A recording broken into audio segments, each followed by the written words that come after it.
बिस्मिल्लाहिर्रहमानिर्रहीम। अस्सलाम वालेकुम वरहमतुल्लाहि वबरकातुहू। आज मैं अपने दिल अज़ीज़ बेटे बेटियों के लिए, अच्छे नसीब के लिए, जो अपने अच्छे रिश्ते के लिए मुंतज़िर हैं, उनके लिए ऐसा पावरफुल वजीफ़ा लेके आई हूँ। यकीन करें, ये वजीफ़ा आपने खजूरों के ऊपर करना है। अल्लाह ताला के 4 इस्म मुबारक पढ़ने हैं, तो इंशाअल्लाह आपकी किस्मत का सितारा चमक जाएगा। फल खाने से दिल खुश होता है, जब दिल खुश होता है तो रब खुश होता है, जब रब खुश होता है तो फिर वो जो चाहो मांग लो। ये वजीफ़ा महीने में आप 3 मरतबा कर सकते हैं, 4 मरतबा कर सकते हैं। जितना ज़्यादा करेंगे उतना ही आपको ज़्यादा फ़ायदा होगा। ये कारोबार के लिए भी कर सकते हैं, रिज़्क़ के लिए भी, और बेटी बेटों के अच्छे नसीब के लिए। अगर रिश्ते में कोई रुकावट है, कोई बंदिश है, कोई जादुई असर है, तो वो भी फ़ौरन ख़त्म हो जाएगा। ये बहुत अजीम और बरकत वाले इस्म मुबारक है। आप करें, इंशाअल्लाह आपको बहुत ज़्यादा फ़ायदा हो। और सदका जारिया के नियत से अपने उन बहन भाइयों को जो बहुत ज़्यादा कारोबार की वजह से परेशान है, रिश्तों की वजह से परेशान है, माँ बाप, उनको भी सदका जारिया की नियत से शेयर करें। इंशाअल्लाह आपको भी फ़ायदा होगा और उनके लिए भी करें तो उनको फ़ायदा होगा। तो ये आपके लिए सवाब की बात है। करना ये है कि फजर की नमाज के बाद या फिर असर की नमाज के बाद, घर में 2 अफराद हैं या 4 अफराद हैं, अगर जिनकी शादी के लिए, अगर आप शादी के लिए कर रहे हैं, तो जिन बेटे बेटी की शादी के लिए कर रहे हैं, तो ये वजीफ़ा वो अकेले भी कर सकते हैं। 1 घंटे के लिए करना ये है कि नमाज असर के बाद आपने कुछ खजूरें लेनी है, बोल में इतनी सी लेनी है, आधा किलो ले लें, 1 किलो ले लें, अपनी हैसियत के मुताबिक जितनी ले सकती ले लें। खजूरें लेनी है। उसके बाद नमाज असर पढ़ने के बाद 2 रकत नफल हाजत के पढ़ने हैं। अपने बच्चों के अच्छे नसीब की नीयत से 2 रकत नफल पढ़ने के बाद, अगर बेटा रिश्ते के लिए खुद भी पढ़ सकता है, बेटी बेटा भी पढ़ सकते हैं।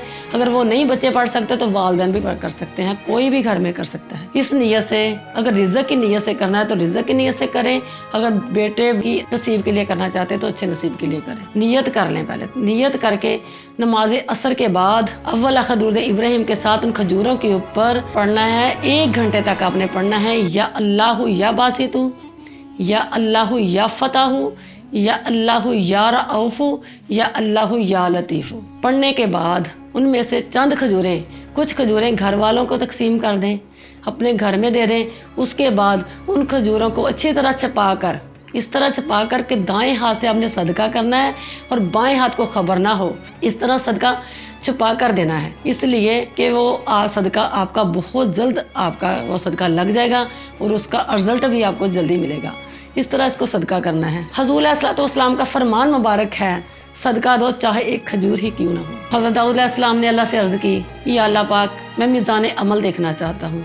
अल्लाह ताला ने जब उनको मीज़ान अमल दिखाया, जहाँ पर लोगों के यौम महशर के दिन ईमाल नामों का वज़न किया जाएगा, तो वह देखकर हैरान परेशान हो गए कि मीज़ान अमल का एक पलड़ा मशरक़ से लेकर मगरब तक बड़ा था। तो रोने लगे, सजदे में गिर गए कि या अल्लाह पाक, तेरी उम्मत का, तेरे बंदों में से कौन इतना नेक होगा जो इतनी इबादत करेगा तो ये वज़न, इसका पलड़ा वज़नी होगा। तो अल्लाह ताला ने फरमाया, ए दाऊद अलैहिस्सलाम, तुम परेशान मत हो। अगर किसी बंदे का रब उससे राज़ी होगा तो उसकी एक सदक़े की खजूर से मीज़ान अमल का पल्ला वज़नी हो जाएगा। इंशाअल्लाह अब ये खजूरों का सदका करें और छुपा कर सदका करें। जो लोग हकदार हैं उन दें। ये अमल आप महीने में 2 मरतबा करें। अगर ज़्यादा कर सकते हैं तो आपके लिए बहुत ही फ़ायदेमंद है। मेरी भी दुआ है कि अल्लाह आपके बच्चों के नसीब का सितारा चाँद की तरह रोशन करे और वो हर चीज़ बेहतर से बेहतर करके आपको अता कर दे जो आपको चाहिए। आमीन।